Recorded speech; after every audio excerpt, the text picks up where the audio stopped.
എൻ്റെ ഭർത്താവ് മരണപ്പെട്ടിട്ട് ഇന്ന് 60 ദിവസമേ ആയിട്ടുള്ളൂ. യുദ്ധകാലത്തെ എൻ്റെ നോമ്പിൻ്റെ രീതി എങ്ങനെയായിരിക്കണം ഉസ്താദെ?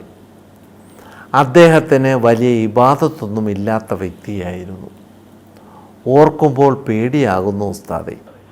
ഒരു മുഅ്മിനത്തായ സോലിഹത്തായ പെണ്ണിൻ്റെ അല്ലെങ്കിൽ ഭർത്താവിനോട് വല്ലാതെ അമിതമായ സ്നേഹമുള്ള ഒരു പെണ്ണിൻ്റെ ചോദ്യമാണ്. തീർച്ചയായിട്ടും ആ സഹോദരിയോട് പറയാനുള്ളത്, ഹൃദയം നൊന്ത് ഭർത്താവിന് വേണ്ടി ദുആ ചെയ്യുക. യുദ്ധകാലത്ത് നോമ്പിന് പ്രത്യേകിച്ച് ഒന്നും ശ്രദ്ധിക്കാനില്ല.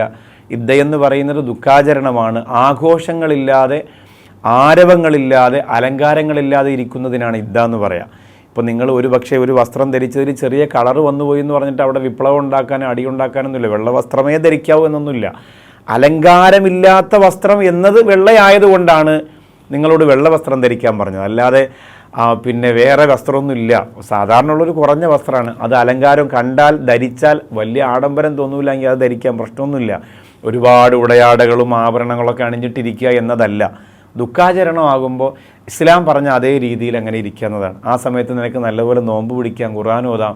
പക്ഷേ ഈ ഭർത്താവിൻ്റെ ഈ ഒരു ഇസ്ലാമിയത്തില്ലാതെ ഈമാൻ കുറഞ്ഞ രീതിയിൽ വിട പറഞ്ഞു പോയ പ്രിയതമന് വേണ്ടിയിട്ട് ഹൃദയം നൊന്ത് ദുആ ചെയ്യാനും ഖുർആൻ ഓതി ഹദിയ ചെയ്യാനും ആ ദിവസങ്ങളെ ഉപയോഗപ്പെടുത്തണം.